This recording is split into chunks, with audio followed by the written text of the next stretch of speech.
कल के बाद ये धरना अब विरोध का रूप लेगा, क्योंकि अब सरकार हमारी अनसुनी कर रही है।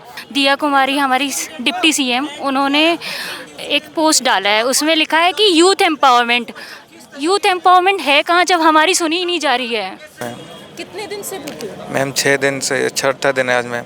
घर वालों की नज़रों में तो यही लग रहा है ना कि हम यहाँ पढ़ने आए हैं, लेकिन क्या किसको क्या पता है कि हम यहाँ कितने संघर्ष कर रहे हैं। हमें आज 10-11 दिन हो गए यहाँ बैठे हुए और अभी तक कोई हाना का जवाब नहीं आया। फर्स्ट ग्रेड भर्ती को पोस्टपोन कराने के लिए जयपुर के महेश नगर इलाके में चल रहा है धरना, अनशन, भूख हड़ताल।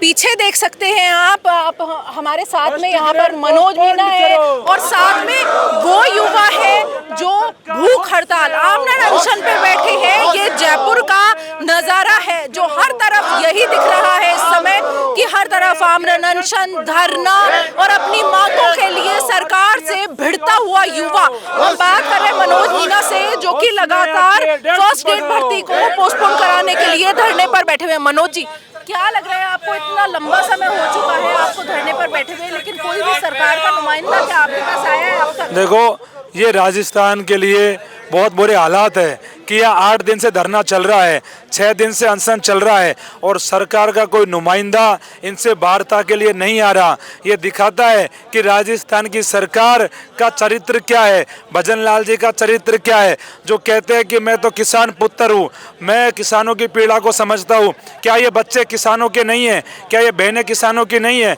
भजन लाल जी, आप जो कर रहे हो ये ठीक नहीं है। आने वाले समय में इतिहास आपको याद रखेगा। भजन लाल जी को इसकी कीमत चुकानी पड़ेगी और हम इंतजार कर रहे हैं कि कल 5 बजे तक आरपीएससी फर्स्ट ग्रेड पोस्टपोन का नोटिफिकेशन जारी कर दे, अन्यथा ये आंदोलन अब आग के रूप में आगे बढ़ेगा, क्योंकि ये युवाओं का धैर्य अब टूटता जा रहा है। युवा लगातार यहाँ 8 दिन से बैठे हैं, अब युवाओं का धैर्य जवाब दे रहा है भजन लाल जी, और इसकी कीमत आपको चुकानी पड़ेगी। हो सकता है कल 5 बजे के बाद ये बच्चे विधानसभा घेराव की ओर निकल जाए, हो सकता है सीएमआर की तरफ चल जाए। अब ये बच्चे पार्क में नहीं बैठेंगे और कल 5 बजे आर पार की लड़ाई का हम ऐलान कर रहे हैं।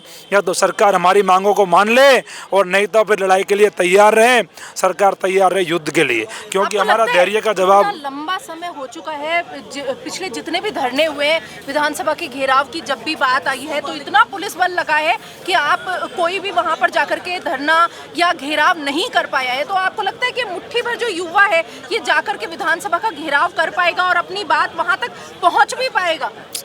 हाँ, आपके याद हो तो शेरशाह सूरी ने एक बार कहा था कि मैं मुट्ठी भर बाजरे के लिए हिंदुस्तान की बादशाह खो देता।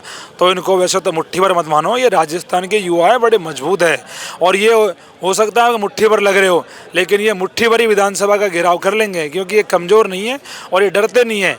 ये बड़ी मजबूती से लड़ रहे हैं, क्योंकि इनका कैरियर, इनकी ज़िंदगी तो सरकार वैसे ही ख़राब कर रही है। सरकार को सोचना चाहिए कि हम इनकी मांगों को क्यों नहीं मान रहे, कोई गलत मांग कर रहे हैं क्या? ये ऐसे तो कह नहीं रहे कि भजन लाल जी हमें गोद ले लीजिए, ऐसे तो कह नहीं रहे कि भजन लाल जी आपकी ज़मीन जायदाद हमारे नाम कर दीजिए। ये तो न्याय संगत मांग कर रहे हैं मैडम कि फर्स्ट ग्रेड की एग्जाम को नेट यूजीसी के टकराव के चलते 3 महीना आगे बढ़ा दीजिए। और बीजेपी के सब नेताओं ने कह दिया कि मांग जायज़ है और हम विचार कर रहे हैं। आरपीएससी के अध्यक्ष ने कह दिया मांग जायज़ है, हम विचार कर रहे हैं। मैं कह रहा हूँ हम कितना इंतजार करें? परसों के दिन ये कह रहे हैं कि एडमिट कार्ड डाल देंगे, तो मैं कह रहा हूँ निर्णय कब करोगे? तो कल हमारे पास वो आखिरी दिन है जो हम इंतज़ार कर रहे हैं। कल 5 बजे तक का हमारा इंतज़ार है, उसके बाद हम इंतज़ार नहीं करेंगे, क्योंकि लंबा संघर्ष हो गया, लंबा इंतज़ार हो गया। और कल 5 बजे तक तो ये धरना सरकार के पक्ष में ही चल रहा है। सरकार के लोगों से मिलें, सबसे बात करिए, लेकिन मुझे लग रहा है कि कल के बाद ये धरना अब विरोध का रूप लेगा, क्योंकि अब सरकार हमारी अनसुनी कर रही है, सुन नहीं रही। बच्चों का स्वास्थ्य खराब हो रहा है, बच्चे लगातार दुखी हो रहे हैं, परेशान हो रहे हैं, कोई बात करने नहीं आ रहा, कोई मिलने नहीं आ रहा। तो कहीं ना कहीं मुझे लगता है कि अब सरकार को अब ताकत दिखाने का समय आ गया। तो सरकार को ताकत दिखाने का समय आ चुका है, ये मनोज मीना का कहना है। मैं उन लोगों के पास में भी लेकर के चलती हूँ, उन युवाओं के पास में आपको दिखाती हूँ उनकी शक्ल, जो यहाँ पर धरने पर बैठे हैं और बिना कुछ खाए पिए उनकी हालत क्या हो चुकी है वो आपको देख करके समझ में आ जाएगा। खास बात यह है कि परिवार की इस समय क्या स्थिति होगी अपने बच्चों को इस हालत में देखकर। क्या नाम है भैया? मैम भूपेंद्र मीना। भूपेंद्र, कहाँ के रहने वाले? करौली से मैम।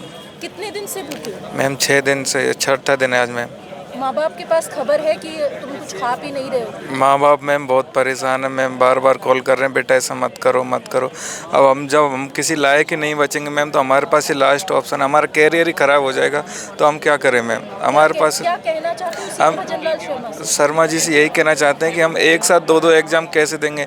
हम कोई गलत मांग नहीं कर रहे, हम यही तो बोल रहे हैं हमारी ये एग्ज़ाम थोड़ा सा आगे कर दो। जो ऑपरेशन सिंदूर की वजह से हमारी यूनिवर्सिटियों के एग्ज़ाम थोड़ा लेट हुई थी, उनके क्या रिजल्ट नहीं दे पा रही हैं, तो इसमें हम फर्स्ट ग्रेड में बाहर होने के कगार पे हैं। तो हम जो भी 1.5 लाख अभ्यर्थी हैं उनका भी फ्यूचर बन जाएगा और उनको भी एग्ज़ाम में बैठने का मौका मिलेगा। और यूजीसी नेट और फर्स्ट ग्रेड वाला एग्ज़ाम टकरा रहा है, जिससे भी कई हज़ार अभ्यर्थी टकराव की स्थिति में यही कहना चाहते हैं कि थोड़े दिन मैम एग्ज़ाम को आगे कर दीजिए बस। और ये थे वो युवा जो भूखे बैठे हैं और उनके माता पिता की हालत ख़राब है इस समय, उनकी स्थिति देख करके। मैं उस युवती की भी शक्ल आपको दिखाती हूँ। क्या नाम है? बोलने की स्थिति में नहीं है ये। आप कुछ कहना चाहेंगे फर्स्ट ग्रेड भर्ती को लेकर के? ये आंसू हैं जो आप देख सकते हैं इन युवाओं के चेहरों पर। दुख है गहरा कि सरकार उनकी बात क्यों नहीं सुन रही है।